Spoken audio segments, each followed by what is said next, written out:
two or three brains are better than one, right? And basically, you're not only doing it with your own experience, but you're working with other people's experience. They also look at your underwriting. They also say, hey, Sanjay, did you think about this one? This is the pitfalls in this one, because we all go through our experience, but having collective minds brings more value to the deal than just one person doing it all by himself. Welcome to the How to Scale Commercial Real Estate Show. Whether you are an active or passive investor, we'll teach you how to scale your real estate investing business into something big. Sanjay Hegde is founder and president of Blue Ring Investors LLC and brings to the company more than 15 years experience establishing customer relationships and managing multi-million-dollar corporate accounts for companies in the U.S. and abroad. For the past 15 years as a top-level corporate executive operating in highly competitive environments, Mr. Hedge has consistently provided leadership to drive multi-million-dollar revenue growth through innovation, cost-effective operations, and cultivation of strong business alliances. He's been involved in 150-plus multifamily units, both as a GP and an LP. Sanjay, welcome to the show. Thank you, Sam. Pleasure's mine. Same three questions I ask everyone who comes to the show. Quickly, can you tell us where'd you start, where are you now, and how did you get there? Yeah, I started off pretty much when I came to the US in 2001, pretty much on the floor, actually, in a battery company. And then later on, scaled myself up to become the vice president of sales and marketing, director of sales for Americas and Asia. So it was a beautiful journey. At the same time, when you start earning, people always tell you that, hey, real estate is a great place to put your money in. But then you learn very quickly where and where not to put your money in. So I started off with single family rental properties and finally decided to focus more on multifamily and later on into syndication. So that was my journey. Where and where not? Can you give us some more insight onto that? Where to invest and where not to invest in? Yeah, what were the lessons learned when you say that? There's some experience tied to that comment. What does that mean? Absolutely, absolutely. So one of the things that everybody thinks about is, hey, real estate investment is a great investment. Especially the first thing that you do is end up buying single family rental properties. But the challenges that come with it are tremendous. Like, for example, something breaks down, you got to fix it on your own or find somebody else to do it, right? That costs you money. There is a problem with, one of your tenants leaves you. You got to fill that place. If not, it's not bringing in any money for you. So that's another challenges that comes with it. Obviously, you're putting in your hard-earned money into it, and also it affects your credit score. So all of these things affect you as a single family owner. But when it comes down to multifamily syndication, investing in one of those, you're not only, you're just owning the property as a small unit of the property at a lesser investment. That's number one, which means lesser risks involved in it. The banks are not going to go after you. That's because you are not the guarantor behind the whole thing.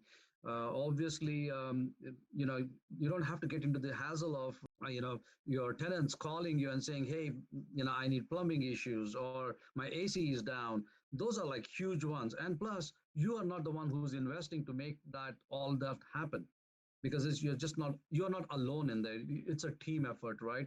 So all of those things, you see that does make a big impact. And plus, you are not a part of the day-to-day grind, the day-to-day things that you need to keep the tenant happy. So overall, when you make an investment in syndication, you put your money in there, you let experienced operators manage the properties for you, and you reap the benefits. So compared to all the other hassles that you have to go through being a single family owner. Yeah, and you're speaking more from the perspective of a limited partner or from a general partner. Basically, from a limited partner's perspective, I'm talking about as a passive investor. But as a general partner, obviously, as a syndicator, you do have a lot of responsibilities that you take care of, especially for making sure that your investors are safe. Yeah, that's certainly true. I think it's interesting the points you bring up there about being a limited partner. I, like you, am a limited partner in several deals and a general partner as well. And I'll tell you that the limited partner side of things is very attractive. Like there's nothing like getting a check every month and your phone never ringing. Absolutely. And honestly, this is exactly how I got into multifamily syndication, is because while I was having single family rentals apartments, what I did was I actually invested in storage houses and passively invested in storage houses and multifamily deals. And I started seeing that I was actually making money from them versus losing money in my single family homes. So I wanted to know more about it. So I dug more into it, learned more about it, got into mentorship program with our mentor, and did that over a period of time. And I learned that how the real business works and how it can generate more revenue for investors. And I said, hey, I would like to help those who really want to invest in passively and don't have the time to go through the hassles of running a multifamily. So I was like, okay, but how do you do that? You do that by educating your investors. I want to pass on all the information that I learned over the period of time through my mentorship program as well as my personal experiences, so that others can make money just like I did. Right. That's certainly compelling. Talk to us about the dangers you see from an uneducated investor. Absolutely. I think understanding who's doing the syndication is the key, understanding the deal, asking the right questions, such as, how do you look at return on investment versus return off investment, right? Like over a period of time, how is the deal structured is the key. What is the kind of experience that the syndicator has? What have they done over a period of time? So track record is important. Have they come across a difficult situation? Have they ever failed? I'll tell you, don't get discouraged when somebody says, yeah, we did fail in certain places, because guess what? If you've always been winning, then there will come a time when you are bound to fail. And guess what? You don't know how to fix this, right? So that's the whole thing. So it's always good to have a good team with you. Understanding the team who are in the syndication is also there. Asking questions about, hey, doing some due diligence on your own, trying to understand, okay, hey, you have this property, is it near the sea level, or is it in a flood zone? If there is a flood zone, are you planning on taking the flood insurance? Why not? What happens if you sell this property in, say, instead of 5 years, 3 years? What does that mean to me as an investor? So all of those things are some key things to ask, and not just listen to the syndicator and say, wow, this looks like a great deal. Right, right. Yeah, there's certainly a lot to be vetted, beyond the shiny, I guess we're probably not printing pamphlets anymore, but the shiny PDF you get, sent to your email box. I agree. That's really fascinating. How did you overcome? Because one of the things that and it's you hit on a lot of great topics here. We always say there's three things that go into this. It's the team, first of all. Secondly, it's the market, and then third, of course, it's the deal itself. And those being in order of importance on what you should focus on. How did you overcome the experience and track record side of things? When people came to you and you said, I'm just starting out and yet I'm raising money. Like, what was your answer there?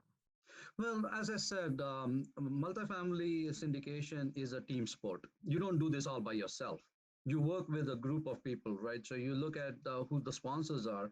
You look at who brought in the deal. You also look at what is the value that you're bringing in. So, okay, if you are the person who is managing investor relationships, obviously you want to have the track record with the people who are doing, who have done this before, it's not like this, they're newbies. They have not done any syndicate. No, they haven't managed properties in the past. So you have to look at that part of it also, and piggyback on their experiences. Yeah, I think that's a valuable point there because, I mean, even today, are you doing this on your own or are you still bringing other co-GPs when you guys take down a deal?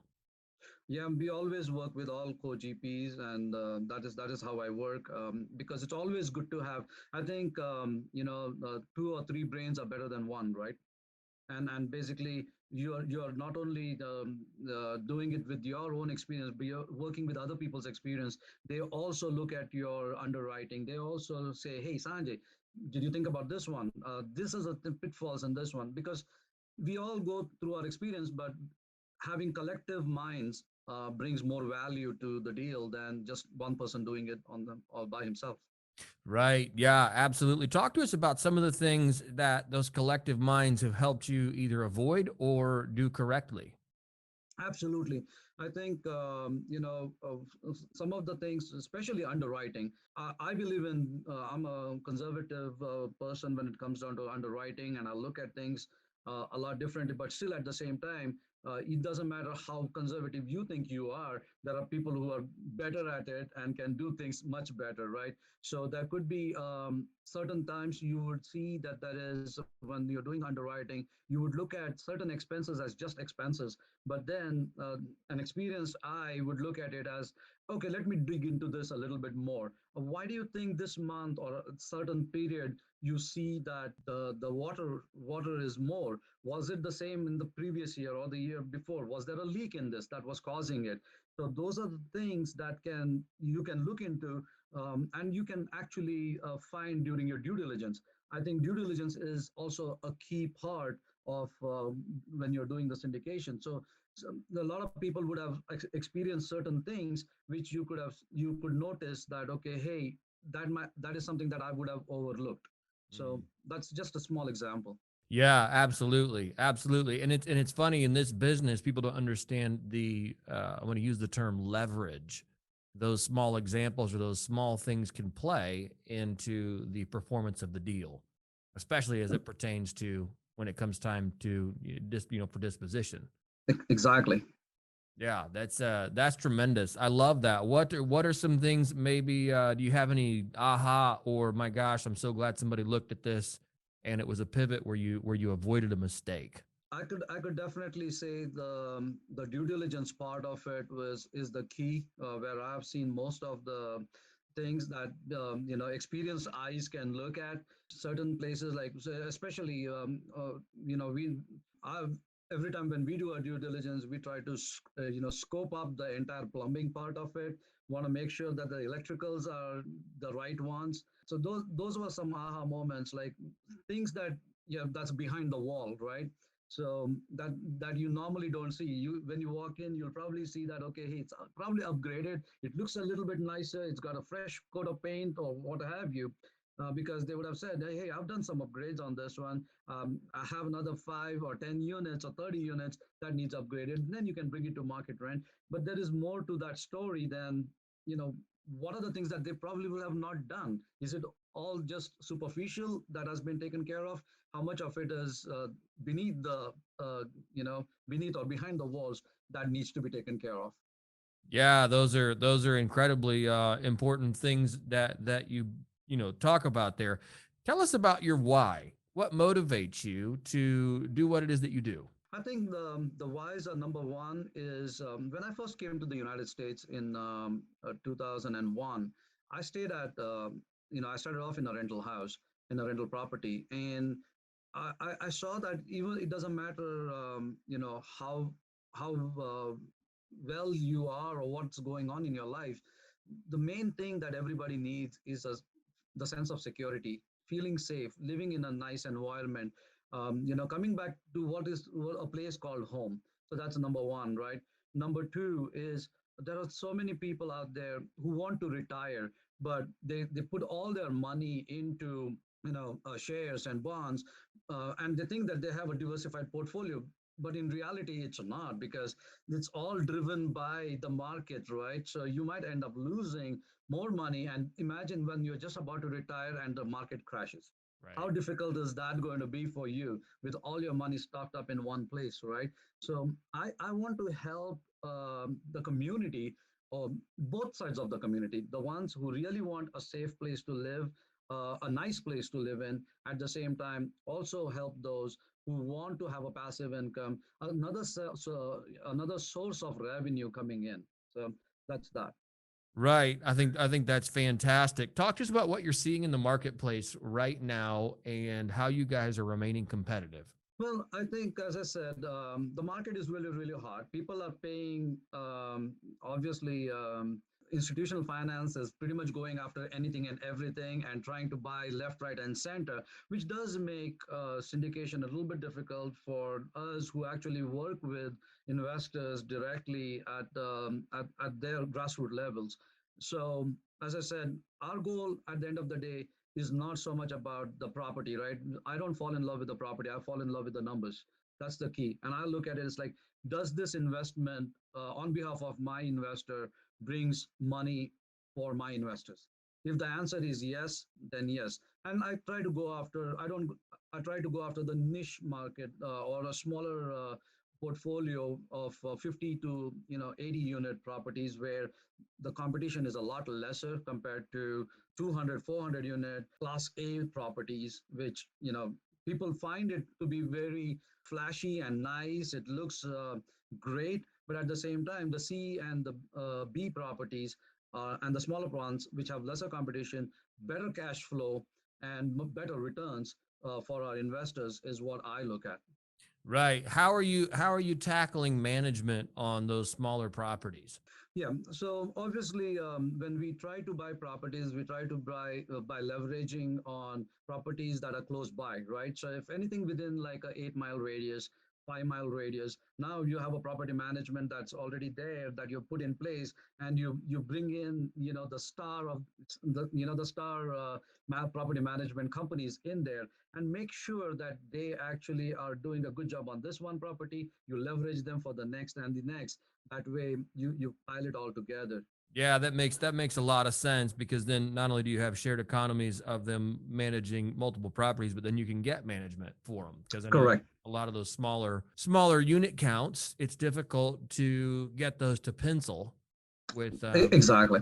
bringing property management in. So that's tremendous. Where do you see this market going? One of the things that, and not that we're asking for the crystal ball in your office there, but we do see institutional money pouring into this play into this space. We do see competition driving up. We see cap rate compression.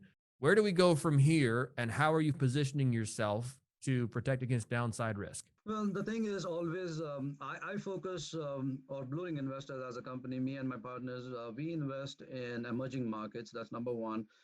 We look at the properties in the B and C class properties where we can do some value add and has a good back end. Obviously, one of the good things about having institutional fundings as well, and the big groups buying in all these bigger properties and trying to sell it at a much higher cap rate, lower cap rate, helps us also, because guess what? When the cap rate goes down, automatically it brings us, because we have already put in, there is meat on the bone where we put in the revenues necessary to bring it to the market rent, which improves the net operating income. And guess what? With the cap rate going down, it only helps us, get a better rate. So it's a win-win for everybody, right? Right. No, that's it's a very valid point there. That certainly upon time to sell, it's a great place to be. Talk to us about the capital raise side of things. What's that process been like? What have you found challenging, and what have you found to be a successful way to raise capital? I think the challenge always is, with given the situation, and especially with the COVID times and everything, you'll notice that people are, trying to hold on to their money more than actually spending money, right? That's because they're like, uh, because there's uncertainty in the market. But honestly, if you really look at it, instead of holding on to that money that doesn't get you anything, it's always best to invest it in some place, because Right. and do it in the right way. That's all I'm trying to say. It's like, just don't go all crazy with it. Make sure that you ask all the right questions, do some homework, do the due diligence necessary, and make that investment. So I do see that, okay, there are certain people who are very, very scared, and but at the end of the day, my job is out here to make sure that I educate my investors and talk to them through this entire thing. So that's pretty much one part of the challenge that comes in. It's like you get too many questions, which is a good thing for me, because I love to educate my investors instead of just telling them, hey, this is a great deal. Right. Right. No, that's fantastic. What have you found to be some things in capital raising maybe that you found more challenging than expected? I think the biggest challenge that you see is that a lot of people just don't understand how the deal is structured when you're talking to them. They have great difficulty understanding, because some of them just don't get it where they're actually losing money. Like, for example, some might say, hey, I put my money into this fund, and this fund is giving me 10% cash on cash. I'm like, okay, and you find that's a great deal. Like, okay, but you're giving me 7%, right? And I'm like, yeah, it's 7% cash on cash, but through the hold, you'll be making about like 19, 20%, right? So now if you're looking at that, they are not looking at the same math in the same way. So it's all about, educating your investors in like, hey, this is how you'll be actually be making more money instead of this one. I think investors, smart investors understand that. People who are just getting started on it, they jump at, okay, hey, this looks like a great deal kind of a thing. So I, it's all about and more than anything else, I think some people just look at the flashy A-class properties and they think, hey, this is a safe bet, Right. right? Because it looks nice. It's got this nice, beautiful, a pool, gym, and all of those things. It's got like 200, 400 units. It looks nice and big. But at the end of the day, it's like, what do you make? Right. Yeah, that's a really interesting point you bring out. I was speaking with someone recently who is far more successful in the real estate realm than I am.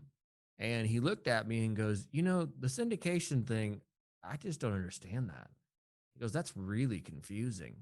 And I kind of like just cocked my head and I was like, wait, what? Like you're supposed to be miles, like you're way ahead of me in this game and for far longer. But for him, it's always been joint ventures. It's always been his own capital. It's Correct. always been bank financing. I mean, it's been some very, tried and true methods, and then just has never learned about syndication. He goes, man, that's a really confusing way to do business. And I'm like, well, there's that, like to your point, educating your investors, teaching them how this works, why a 7 is better than a 10. Uh, Exactly. Things like that I think are tremendous. And it's also I think interesting that we often assume that everyone already understands it. Exactly. We think that they get it, and honestly, it's not how it is. It takes a lot of time and effort to actually explain, sit down and explain. There have been times in fact, just last week, I was on a call with an investor. The investor was in Hawaii, and he said, "Hey, Sanjay, I can make it at this time, 6 o'clock my time, which is 12 o'clock your time. Would you be interested in doing? Would you want to be on the call with me?" I said, yeah. And I got on the call at 12 a.m. with him, and I was on call till like 2 a.m. It was like, but it was a good educational experience. Like he was happy, and that's the key. At the end of the day, whether they invest with you or not, they took away something with them, right? Obviously, this gentleman did invest, but it is still at the end of the day, it's all about educating someone who takes away and goes away happy that okay, I learned something. Right, right. I think that's awesome. That's absolutely awesome. And kudos to you for taking a call at midnight. I'm not sure I have the fortitude. I'm too old for that, I think, at this point. But no, clearly you're doing what it takes to get it done. So I love Yes. that. I love the grit. That's fantastic. Sanjay, let's wrap up here. If you were to help our listeners avoid just one mistake in real estate, what would it be and how would you avoid it? I think the first thing I would avoid is not trying to do things on my own. Work with a team who are really, really good. Don't try to think that you can do everything by yourself. And from a person who's just starting off in syndication, I'll definitely tell them work with a good team, build a good team, and try to work with a solid team of people. And for investors, I would definitely tell them that, hey guys, do your due diligence, ask the right questions. I saw, Sam, on your website you have great things that you've put together, like questions you need to ask your syndicators, right? That's a great thing. I definitely encourage them to read these kind of things and do ask those questions. Those are hard questions. Sometimes you might feel that okay, hey, it's not that hard, I can make it up, but that's not how it is. You do need to ask those questions. Right. Absolutely. Absolutely. I love that. When it comes to investing in the world, what's one thing you're doing right now to make the world a better place? Well, the thing is, at the end of the day, we make money for what? it's not only for us. We're doing it. We want to give back to the community. So I do believe in charity and helping people. So that obviously wounded warriors are a big thing for me. I like to work with them. Obviously, cancer is institution that things are something that's very close to my heart. So obviously, philanthropy is a big part of the thing. So you want to give back to the community whatever you make. So for me, I think do good to others. When, as they always say, right? When your earnings go up, your givings should go up as well. So, Right. I love that. I love that. Sanjay, if our listeners want to get in touch with you or learn more about you, what is the best way to do that?